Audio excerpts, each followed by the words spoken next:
The seven last words. Before Jesus spoke his final words on the cross, there was a long road of suffering that led him there. He was condemned to die, though he was innocent. He was mocked, crowned with thorns, and forced to carry the very cross on which he would be nailed. Step by step toward Calvary, he carried not only the weight of the wood, but the weight of human pain, sin, and brokenness. I once listened to someone describe the hardest moment of their life. Not one single event, but a series of burdens that seemed to come all at once. They said, it felt like I was carrying something I didn't choose, and I didn't know how much longer I could hold it. That's something many of us can relate to in different ways. Moments when life feels unfair and beyond our strength. And yet Jesus kept walking. What makes his journey so powerful is not the suffering, but the love behind it.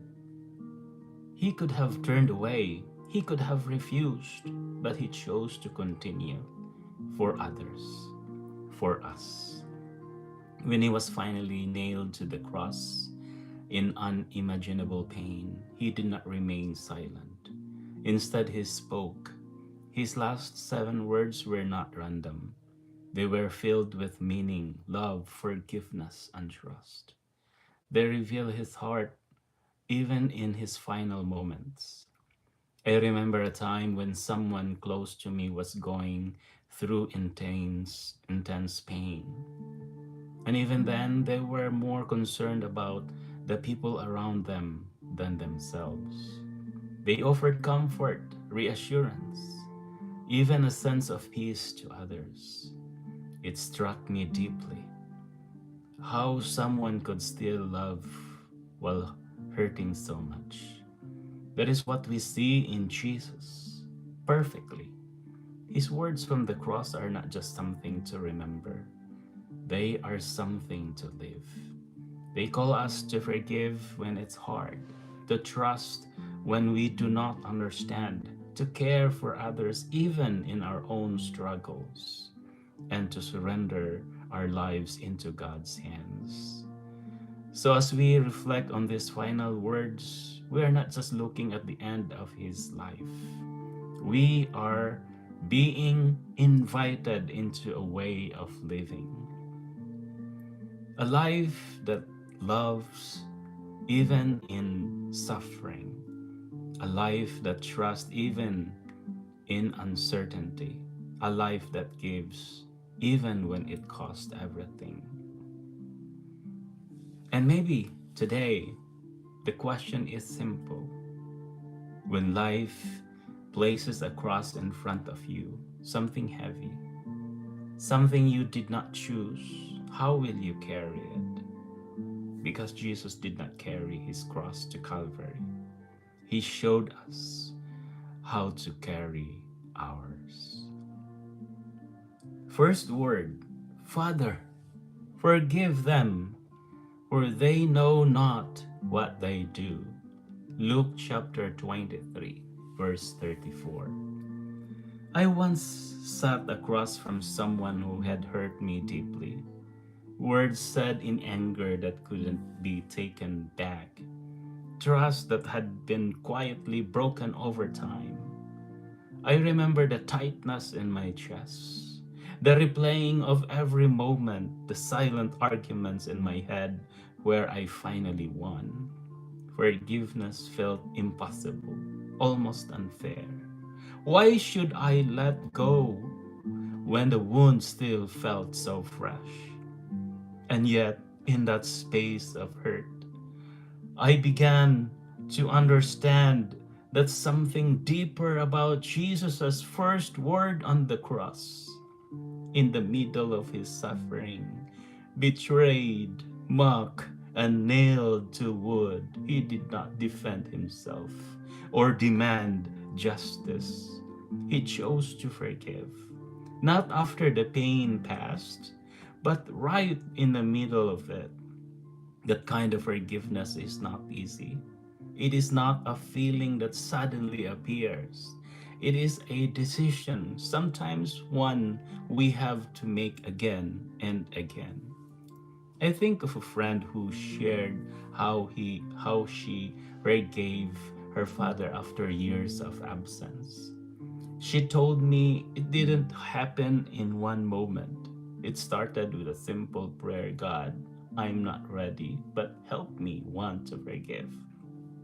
Over time, that small openness softened something in her. The anger didn't disappear overnight, but it no longer controlled her. Forgiveness didn't erase the past, but it freed her from carrying it alone. To Xerox Jesus in our lives means stepping into that same kind of mercy. It means choosing not to let pain turn into bitterness. It means seeing others not just for what they've done, but for their brokenness too. Sometimes people truly don't understand the depth of the harm they cause. When we receive the Eucharist, it becomes more than a ritual. It becomes an invitation. We are taking in a love that forgives without limit, a love that we are then asked to give away.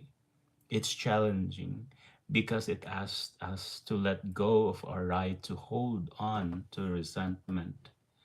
But it's also healing because it allows God to meet us in our wounds.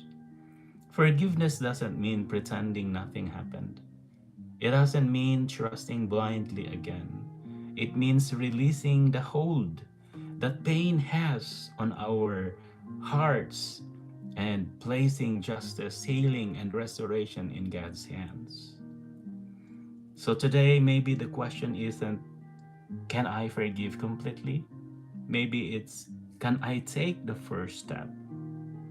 Can you whisper a prayer for someone who hurt you? Can you loosen your grip on anger, even just a little?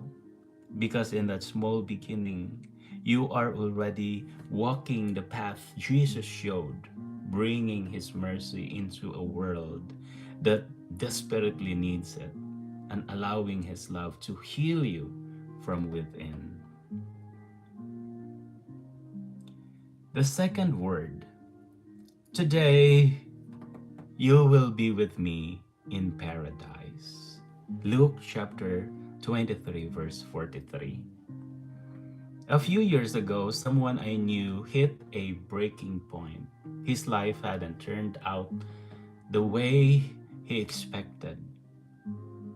Relationships strained, choices he regretted, opportunities lost. He used to say, I'll fix things someday.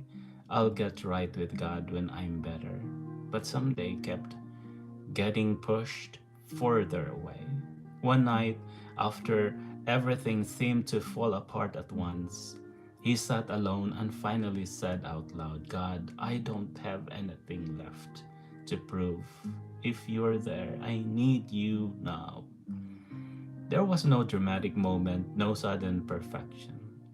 But he told me later that for the first time in years, he felt at peace, not because his problems disappeared, but because he stopped waiting to be worthy. He met God in the middle of his mess, not after it. That's what Jesus that's what makes Jesus' words to the thief so powerful today. The thief had no future to fix his past. No time to make things right. All he had a moment. All he had was a moment of honesty, an admission of who he was, and a simple turning toward Jesus. And that was enough. I've seen this in smaller, quieter ways too. A woman once shared how she carried guilt for years after hurting someone she loved. She thought she needed to someone balance it out before she could move forward. One day, after a long conversation, someone told her, "You can start again right now, not when you feel ready. Now." That idea unsettled her at first. It felt too easy, almost undeserved, but eventually she took that step. She prayed, not with perfect words, but with honesty. And in that moment, something shifted. The weight didn't vanish overnight, but she was no longer trapped under it. We often treat salvation like a future goal, something waiting for us when we've figured everything out. But Jesus speaks in the present. He meets people where they are, not where they think they should be. At the same time, his invitation isn't about choosing the easiest path. Following him still means facing hard truths, letting go of pride, and walking through challenges we might rather avoid. I've known people who walk away from the path because it felt too demanding. They wanted peace without surrender, comfort without chains. But over time, that avoidance often led to a deeper emptiness. The thief on the cross showed us another way. He did not escape suffering, but he found hope within it. He didn't deny his past, but he placed it in Jesus' hands. So the question isn't, will I get there someday? It's, what am I choosing today? Are you waiting until you feel ready? Until life is more stable, more certain, and more control? Or can you, like the thief, and like so many real people who've reached their turning point, choose to turn toward God right now as you are? Because paradise doesn't begin when everything is perfect. It begins the moment you stop running, the moment you surrender, the moment you say yes today.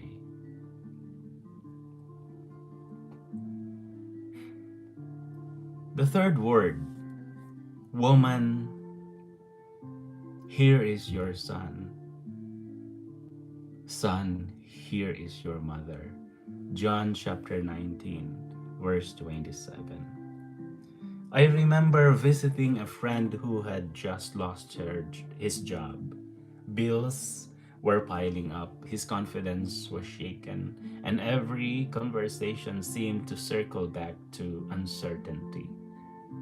One afternoon, while we were talking, his phone rang. It was his mother.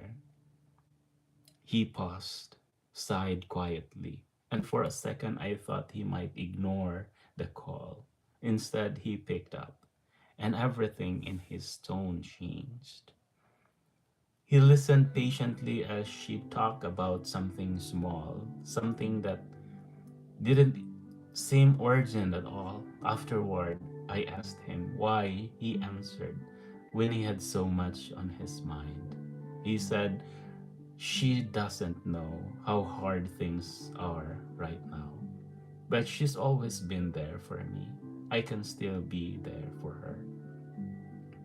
That moment stayed with me. Even in his own struggle, he made space for someone else. On the cross, Jesus does something even more profound. In the middle of unimaginable pain, he looks down and sees his mother and the disciple he loves. He doesn't turn inward. He doesn't let suffering close him off. Instead, he creates a bond of care. Here is your son. Here is your mother. It's a small sentence, but it carries a world of love and responsibility. I've seen this kind of love in quieter, everyday ways too.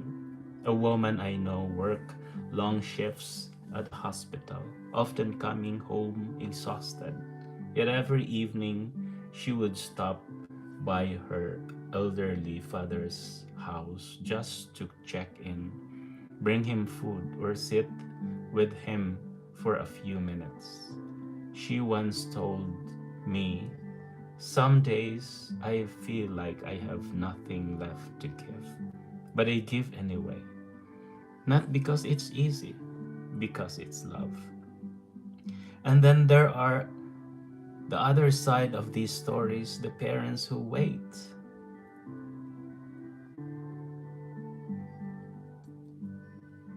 The mother who scrolls toward old photos because her children are too busy to call. The father who says, "I don't have to be a burden," when what he really wants is connection. Jesus' words from the cross reminds us that love doesn't pause when life gets hard. If anything, that's when it matters most. He also showed us something deeper, that we are not meant to live alone. In entrusting Mary and John to each other, he forms a new kind of family, one built not just on blood but on love, faith, and responsibility. It's a reminder that we belong to one another. Sometimes caring for others feels inconvenient. Sometimes it interrupts our plans or stretches us when we already feel empty. But love, real love, notices. It responds, it stays. So maybe the question today is simple, but not always easy. Who in your life needs you right now? A parent, a family member, someone who feels forgotten? And even if you are not carrying your own struggles, can you still make room to care? Because in those moments, when we choose to love beyond ourselves, we reflect the very heart of Christ on the cross.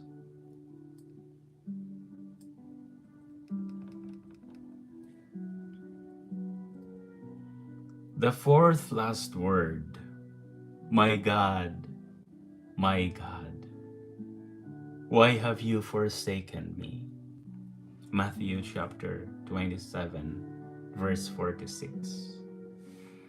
I remember sitting in my car after getting news that changed everything.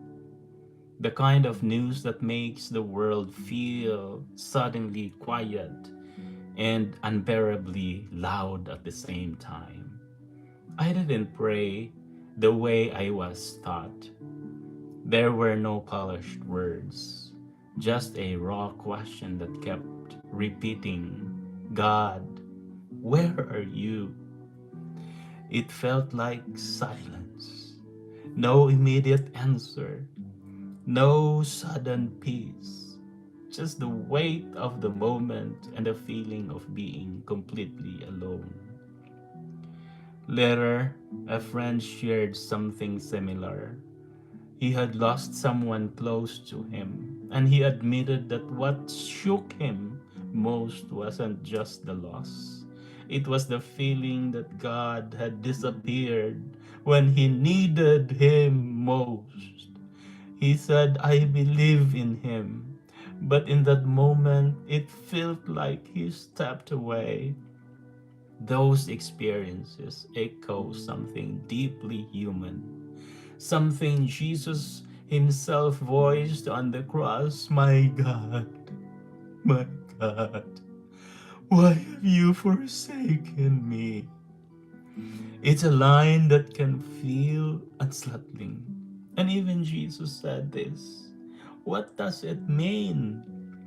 But when you sit with it, you begin to see something powerful. Jesus didn't hide his pain. He did not pretend everything was okay. In the middle of suffering, he cried out honestly, not with distance, but with relationship. My God, I've seen how important that honestly, that honesty is. A woman once told me She stopped praying for a while because she thought her anger at God was wrong. She believed she had to come to Him only when she felt faithful and strong. But the longer she stayed silent, the more distant she felt. One day she finally let it out: frustration, grief, confusion. I was afraid I was being disrespectful, she said, but it was the first real conversation I had with God in a long time. And strangely, that honesty didn't push her farther away, it brought her back. That's what this moment on the cross teaches us. Feeling abandoned doesn't mean we are abandoned. Sometimes it means we are in the middle of a pain so deep that we cannot yet see beyond it. Jesus knew the Father was with him, but he also chose to fully enter into human suffering, to feel what we feel, to stand where we stand, even in moments of darkness. There is something else I've noticed in real life.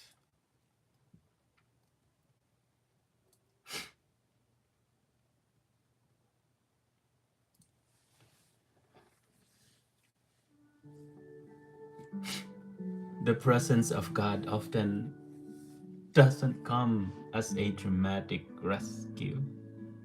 It shows up quietly in the friend who sits with you when you don't have words, in the strength to get through one more day, in the small, steady reminder that you're still here, still held, even if you don't feel it yet.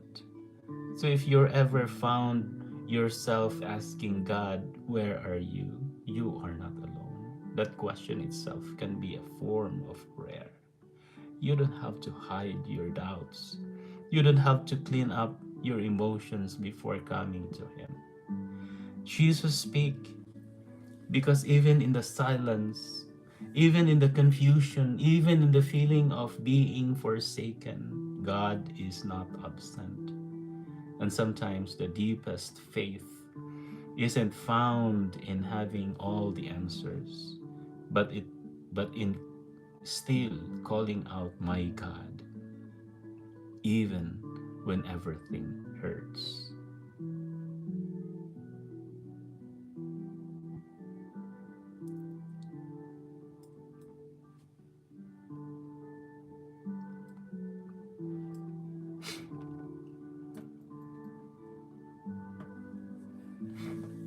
The fifth last word, I thirst. John chapter 19, verse 28. I once volunteered on a hot afternoon handing out water bottles to people waiting in a long line outside a shelter. The heat was relentless, and you could see it on everyone's faces. Dry lips, tired eyes, quiet exhaustion. When I handed one man a bottle, he didn't open it right away. He just held it for a second and said, "You don't know how much I needed this." It wasn't just about water, there was a deeper kind of thirst there, a longing to be seen, to be cared for, to matter to someone, even for a moment. When Jesus says, I thirst, we often think of his physical suffering. And it was real, intense, undeniable. But there is something more in those words. It's a window into a deeper longing, a thirst for love to be received, for hearts to respond, for his sacrifice to not be in vain. I remember a time in my own life when I gave so much to others: time, energy, attention. that I quietly expected something in return. Appreciation, maybe, recognition, but when it didn't come, I felt drained and resentful. It made me realize how often even our good actions are tied to our own needs. A mentor once told me there's a difference between giving to be filled and giving because you're already rooted in love. That stayed with me.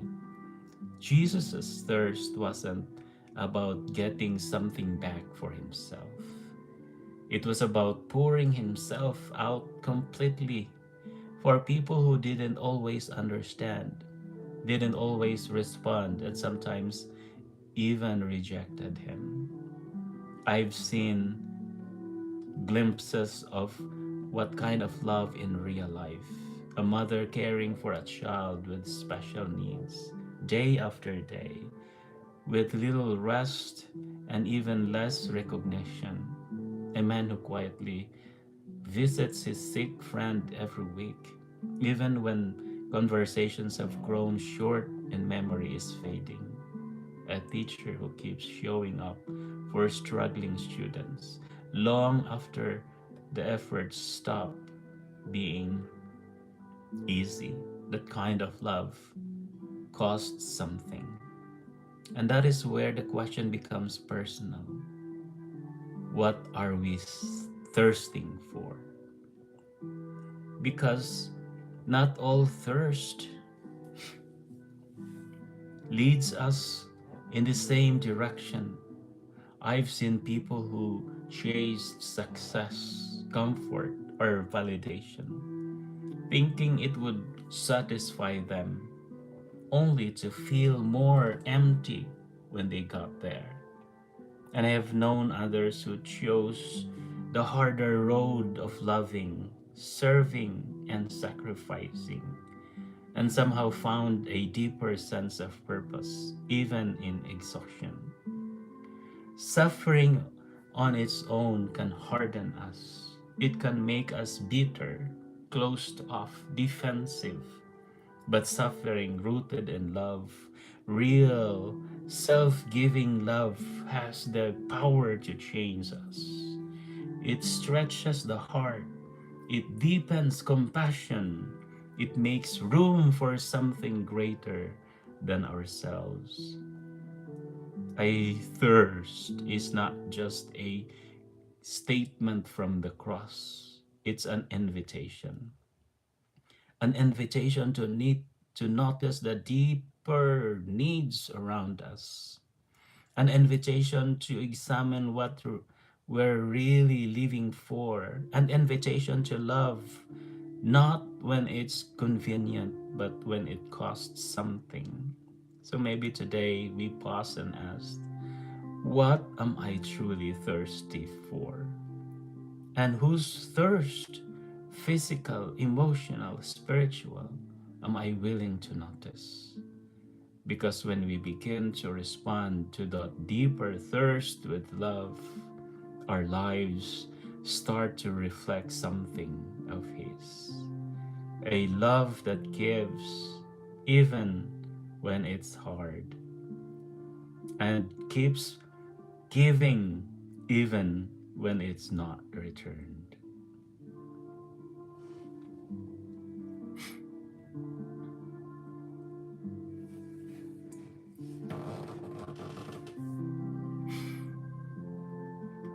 The sixth last word. It is finished. John chapter 19, verse 30. A friend of mine once spent years of caring for his mother, and her health slowly declined. It wasn't dramatic most days. It was quiet, repetitive, and exhausting. Doctor visits, medications, sleepless nights, moments of confusion, moments of clarity. There were times he felt overwhelmed, times he wondered if he was doing enough, times he just felt tired in a way that sleep couldn't fix. That day she passed. He didn't say much at first. Later he told me it hurt, but there was also his strange sense of peace, like something he had been completed, like I had stayed until the end. That word finished didn't mean failure, it meant faithfulness. When Jesus says it is finished, it carries that same depth after everything, the betrayal, the suffering, the weight of the cross. There are not words of defeat, they are words of someone who has given everything, held nothing back, and completed what he came to do. I've seen that kind of finished in other places too. A woman I know worked two jobs for years to support her children. There were nights she came home exhausted, wondering if it was a it was all worth it. When her youngest finally graduated, she sat in the crowd quietly crying, not because everything had been easy, but because she had made it through. It wasn't perfect, she said, but I didn't give up. There is something deeply human about reaching the end of a hard road and realizing it meant something. But here's where it becomes personal for us. Most of us don't face one big dramatic moment like the cross. Instead, we face a series of smaller, ongoing challenges, relationships that take effort, responsibilities that stretches us, struggles that don't resolve overnight. And sometimes we want out. We want we want relief, quick answers, easier paths. I remember a time when I almost walked away from something important, not because it was wrong, but because it was hard. It demanded patience, humility, and consistency. I wasn't sure I had. What kept me going wasn't strength or uncertainty. It was the quiet decision to keep showing up. That's what it is finished invites us into. Not just an ending, but a way of living. It is about staying faithful in the middle of the process. It's about trusting that even when things are painful or unclear, they are not meaningless. It is about believing what we endure with love can lead to something complete, something whole. Jesus didn't rush past suffering. He moved through it with purpose, with love, with trust in the Father, and in doing so, he transformed what looked like an ending into a victory. So maybe the question for us isn't just about the end, it's about the middle, the part where in right now, the part we are in right now. What has been placed in your life that feels unfinished, difficult, or heavy? What are you being asked to remain faithful even when it's hard? Because one day, in ways big or small, you look back and say those words too, not as resignation, but as fulfillment. I stayed. I gave what I could. I didn't quit. And in that, you'll catch a glimpse of what Jesus showed on the cross.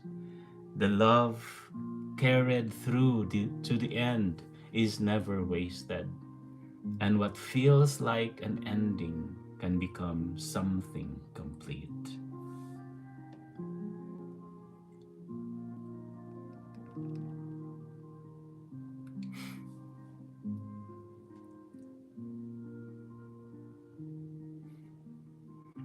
The seven last word.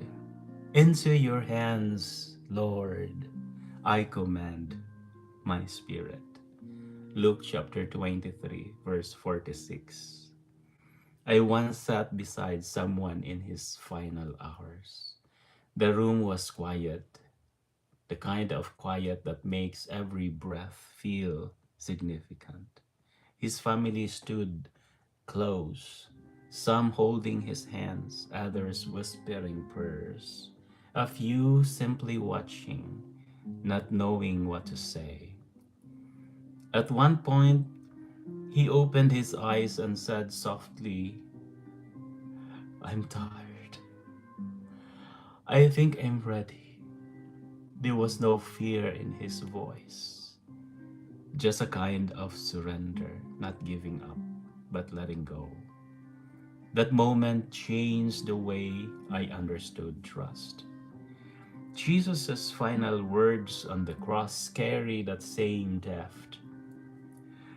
Into your hands, Lord, I command my spirit. After everything, the pain, the suffering, the long road, he places himself completely into the Father's hands, not partially, not conditionally, but fully. I've seen glimpses of that kind of surrender in everyday life too, not just at the end, but in the middle of it.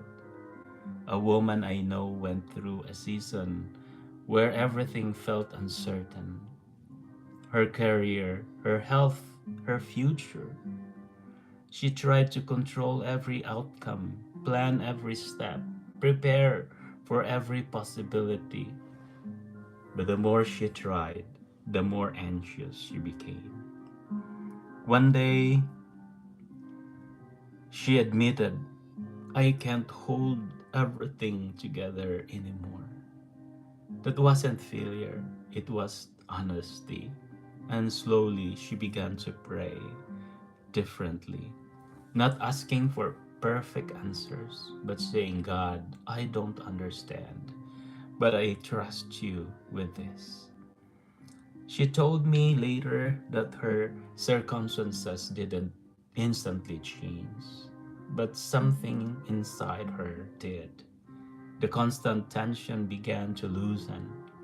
She found strength not in control, but in surrender. That's the challenge of these final words. Trusting God sounds simple until life becomes unpredictable, painful, or unclear. Then we realize, then we realized how tightly we hold on to control. I remember a time when I was waiting for an outcome I deeply cared about. I kept replaying scenarios in my head, trying to prepare for every possible result. It was exhausting. At some point, I had to admit I can't carry this forever. Letting go didn't mean I stopped caring. It meant I stopped trying to be in control of what I hadn't control. That's what Jesus shows us. Not a passive resignation, but an active trust. A decision to place everything, our fears, our hopes, our future, into God's hands. And that kind of trust doesn't just happen at the end of life. It is something we practice daily. When plans fall apart, when prayers feel unanswered, when we don't know what comes next, each moment becomes an opportunity to say in our own way, into your hands. So the question becomes more deeply personal. What are you still holding on to right now? What feels too important, too uncertain, or too heavy to release?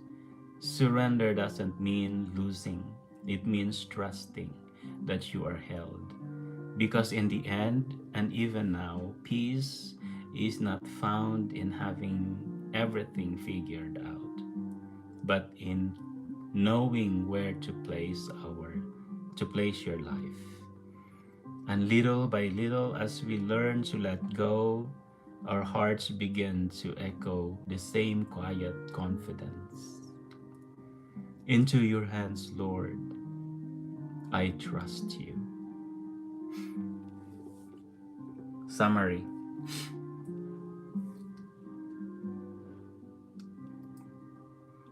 When we reflect on the seven last words of Jesus, it is easy to treat them like a story we already know, something familiar, something we revisit, something re-watching a favorite movie. We remember the scenes, the suffering, the words, and when we move on, and then we move on.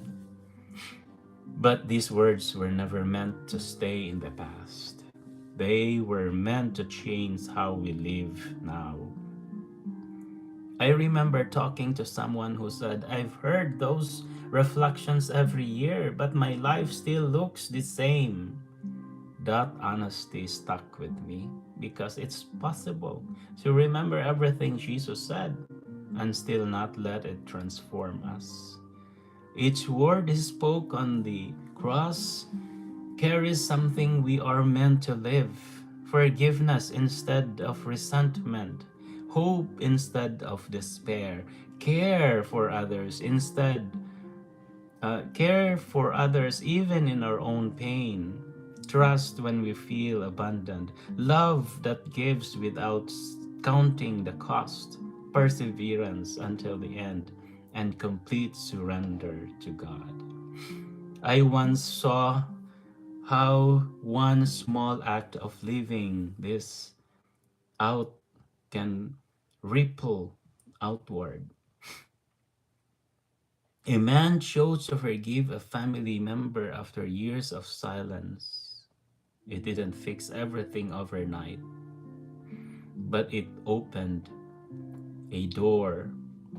Conversations slow returned, tensions eased, and other time that one decision began to heal not just two people, but an entirely family. That's how change begins. We often think about changing the world as something big and distant, something for leaders or movements.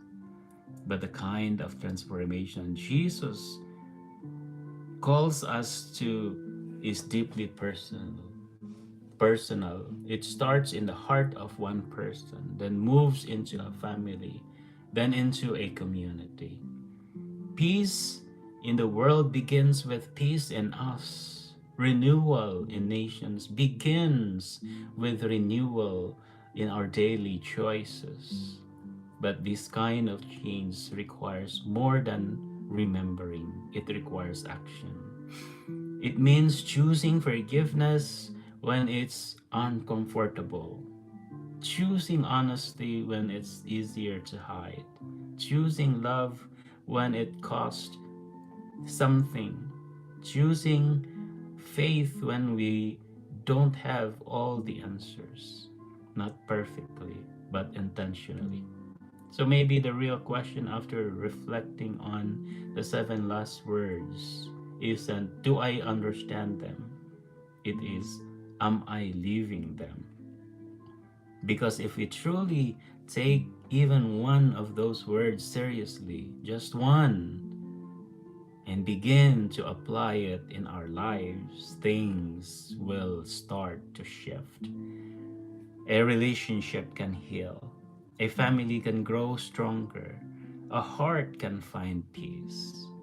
And little by little, person by person, the world begins to change. Not all at once, but in the quiet, real decisions we make every day to live like Christ, not just remember Him.